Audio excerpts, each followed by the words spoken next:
রাজধানীর গুলশানের শান্ত এক ভোর, হোটেল ওয়েস্টিনের সামনে সাদা সিএফ মোটর বাইকে হেলমেট পরা এক ব্যক্তি, জানে আলম অপু, দাবি করেন তিনি দেখেছেন ওই ব্যক্তি অন্তর্বর্তী সরকারের উপদেষ্টা আসিফ মাহমুদ সজীব ভুইয়া।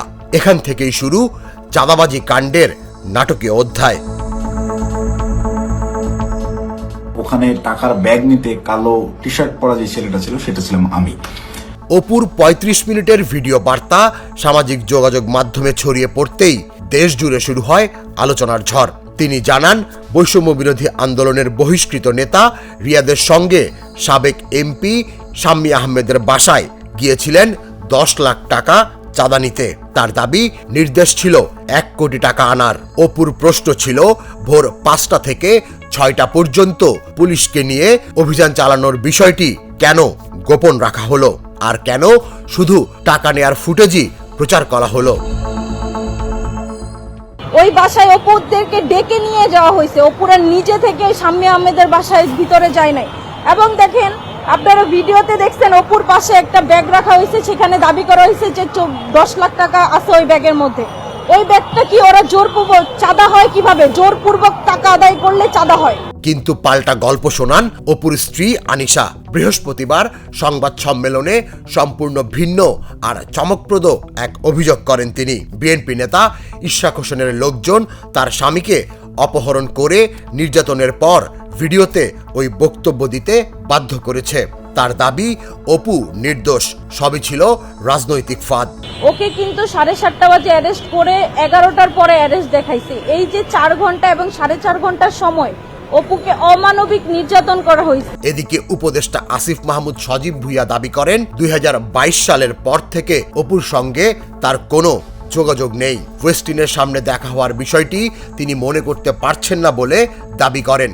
আর সিসিটিভিতে হেলমেট পরা কাউকে দেখে তাকে বলা হাস্যকর বলেই মনে করেন এই উপদেষ্টা।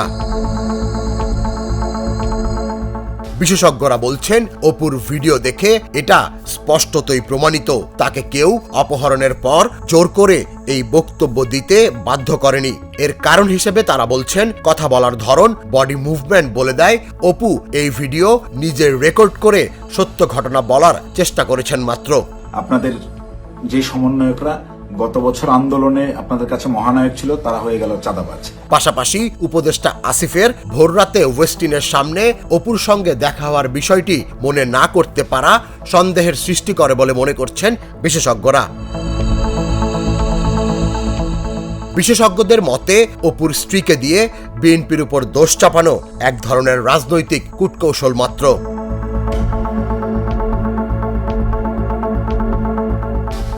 এখন প্রশ্ন হলো, কার বক্তব্য সত্য, অপু, তার স্ত্রী আনিশা, নাকি উপদেষ্টা আসিফ?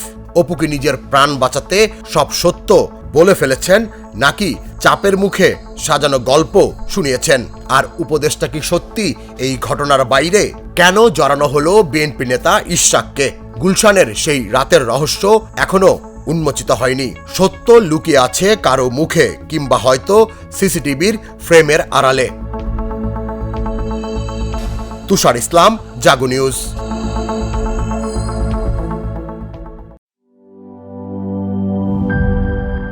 বান্ডেল থাকলে প্রতি সেনমানিতে টাকা বাঁচবে। বিকাশ সেনমানি বান্ডেল কিনে জিতুন প্রতি লেনদেনে।